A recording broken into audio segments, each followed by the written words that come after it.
Hey guys and girls, I am so glad that you are with me here today. I hope you are having an awesome day and hope things are going well for you. If not, hey, I'm praying that things will be good for you in the coming days. But I hope it's a good day. I hope it's a beautiful day. Right now when I'm shooting this video, it is a gorgeous day. It's in the morning.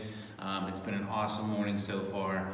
I've been able to spend time in God's Word, which is always good, and just kind of greet the day. So yeah, it's been awesome for me. So I hope it is for you too. Today I want to talk to you about something really pretty cool for all of us to understand and sort of embrace and really acknowledge, and that is that angels are watching over us every day. And what an awesome thing that God does for us in that. And so, what are some of the best things that you can think of when you get together with friends?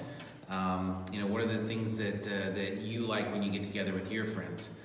For me, when I get together with my friends, I really enjoy conversation. I really enjoy laughing a lot and joking around. Sometimes I enjoy deep, serious conversations about faith and about God and maybe something that someone's going through that I might be able to help them with a little bit, or maybe I'm going through something and I can go to one of my friends and I can share that with them and they can give me some advice, help me to improve in different areas of my life. So those are some of the things I enjoy playing. I enjoy playing board games or card games with my friends. Those things are enjoyable to me. So I want you to think about what's enjoyable to you. Now, and maybe think about those things. Now, let's take it to another step. What do you enjoy about coming to church? When you come to church, when you can come to church, what are the things that you enjoy about it? I mean, maybe seeing your friends at church is always good, and building those relationships a little bit more. Or maybe it's watching a video. Sometimes we're able to shoot videos or show videos of different things that are happening maybe in areas around the world where we have people going and sharing the gospel, or maybe it's a fun, goofy video that's teaching a biblical idea or helping with a verse or whatever those things are. Or maybe it's doing a color page or a craft, and those things are all good. But the best thing about coming to church is that we get to learn more and more about God, right? I know that that's not possible for some of you right now in some of the situations we find ourselves in, where we're not ready to come back to church yet because we're concerned about the pandemic and all those kinds of things.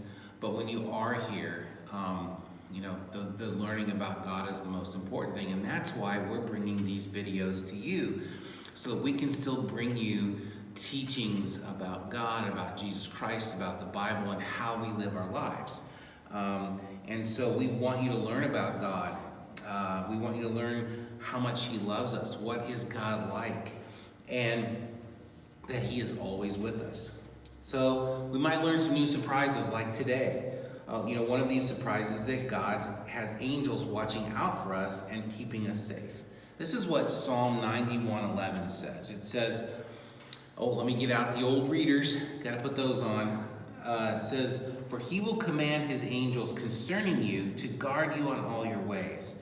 Now, if you read this whole chapter of the book of Psalms, chapter 91, it's actually a short chapter. It's only 16 verses long. But through this whole chapter, this chapter talks about God being our refuge and our fortress and protecting us from all these things that are going on around us. He says in verse 1, "He who dwells in the shelter of the Most High, being God, will abide in the shadow of the Almighty. I will say to the Lord, my refuge and my fortress, my God in whom I trust." So He will deliver us. It says He'll deliver us from the snare of the fowler and from the deadly pestilence. He covers up you with His pinions, and under His wings you will find refuge. Almost like a mother hen gathers her chickens, and other birds do it too. They gather them around them and they protect them. God is looking out to protect us. It says His faithfulness is a shield and a buckler.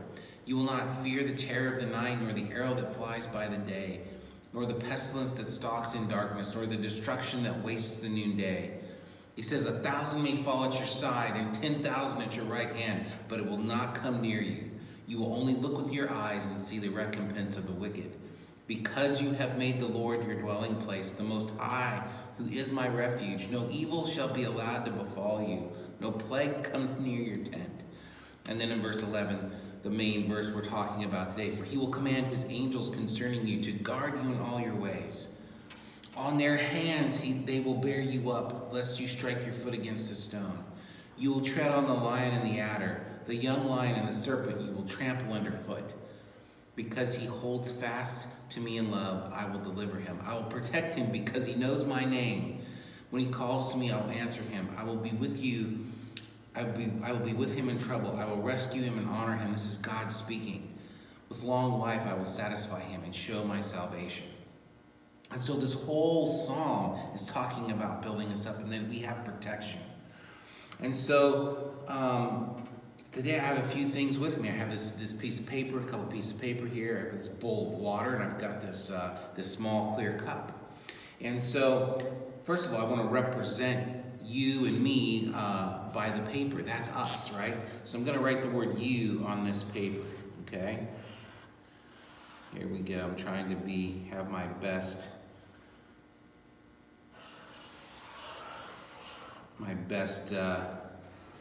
penmanship, which is not great, right? So I'm representing you by putting the word you on this piece of paper. Let me move this out of the way for right now. Right? And then the cup, it represents the safety and the protection of the angels that look out and watch over us on a regular basis. Right? And then what I need to do is I need to protect you. So I gotta kind of crumple up the paper here a little bit, just like this. I hope you don't mind. You probably didn't want to be flat and boring anyways, right? You know how that goes. And then we're gonna put the paper down in here and kind of smush it in there. Okay. And then the bowl, this is what can bring harm to us. This is what can cause us problems. It's anything that might cause us harm. So here we are. We have the angel, we have you, and now we are going to put you in here and see if this angel can protect you, right? So we're going to do this, and we're going to push it down in to the water. Look at that. We are going to now check and see just to make sure that you are still taken care of, right? Not a drop of water, a cause of harm has come on you. You are dry, except for where my finger was wet, and I got a little bit of wet there. But you are taken care of. You are protected, right? You are good to go. And the water can't get to the paper because the cup is protecting you from the water. And it's really just about displacement. You see, the water cannot push in because the air is keeping it pushed out. That's the science, I guess, or the physics behind this little experiment. But remember, in the same way that the cup has protected the paper, that's what God does for us. He sends his angels to watch over and to protect each of you. You know, there's a couple of instances in the Bible that's so very clear to us in that. One is in Daniel chapter 3, and it's the story of three Hebrew young men named Shadrach, Meshach, and Abednego. I can always say, it's hard to say the last guy's name. Abednego is how I always learned to say it as a kid. Those were their Babylonian names. You see, they were young Hebrew, really boys. And Babylon came and they fought against Israel, and they sieged the city of Jerusalem, and they defeated the Israelites. And they took these young men captive and brought them back to their main city called Babylon. And they thought, hey, we're going to train these guys up in the Babylonian ways, and they're going to become advisors to the king on how to deal with the Jewish people or and give him advice and all these types of things. But they honored their God. And in chapter 3, the emperor of Babylon, his name was Nebuchadnezzar, became very proud of himself. And so he built this large statue that was a statue of him. It was over 90 cubits high, which was really tall and really wide. And he set it up in this plain, and he told people that they had to kneel and worship that big statue and let people see how great he was as this emperor king. And these Hebrew young men knew that, man, they were not to bow to any other, they were not to worship anything outside of God. And so he's like, we're going to bring all these musicians in, and when you hear the music being played, you are to bow and worship me as your king to this idol, this big giant statue. And these 3 Hebrew young men decided they were not going to defy God. They were not going to disobey God no matter what, because the penalty for not doing what the king had said was to be thrown into a furnace of fire. And so they did not. The king was super angry. He took them and he threw them into this furnace, and he's watching them. He's hoping they're going to burn up, and they don't burn at all. They are protected because God protected them. God sent someone to protect them. He sent his own son, actually, to go in and protect them. But the angels are a part of that protection. And then in the New Testament, we have Acts chapter 12. It's Peter. And Peter has been imprisoned, and they want to kill Peter. And they want to execute him.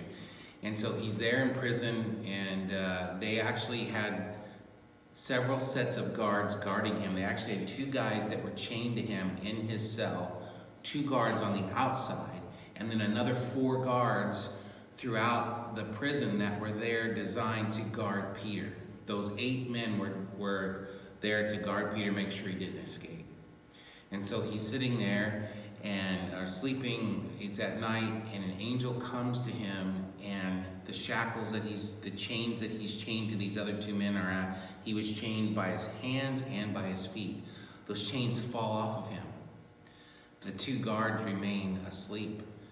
He says, get up and come to the door. And so he goes to the door of his cell, and the door opens, and he walks by the other 2 guards that were there, and he walks through the prison, and he gets to the main gate of the prison where the other guards are, and the angel opens the doors, and he goes through those doors. And then they get to the city, which those cities were walled. Jerusalem was walled in those days, and there was a gate that was closed, and he opened the gate, and they get them inside the city, and he gets them back to the church. And then he's able to be rescued and escaped because the angels were watching out for him and took care of him. And so I want to encourage you that God is always watching out for you. He always sends his messengers, his angels, to take care of you and to give you comfort and peace, and even in the most difficult situations. Does that mean that we never get sick or any of those things? No, it doesn't mean that at all. But what it means is God is concerned about you as a person. God is concerned about us individually, and God looks out after us. So I want to encourage you that angels are watching out for you every day. And so God loves you in such an amazing way that he sends them to look after you and to protect you and to guide you and to watch you. All right? So I hope you're encouraged by that. I hope that you are wrapped up in God's protection. And that's by knowing him and having that relationship with him, right? All right, kids, have a great week, great next several days. Enjoy your time with your family, with your mom and dad. God's blessings to all of you. And I just want to encourage you that God does love you so much. So have a great day, and we'll see you on the next video. All right? Bye-bye.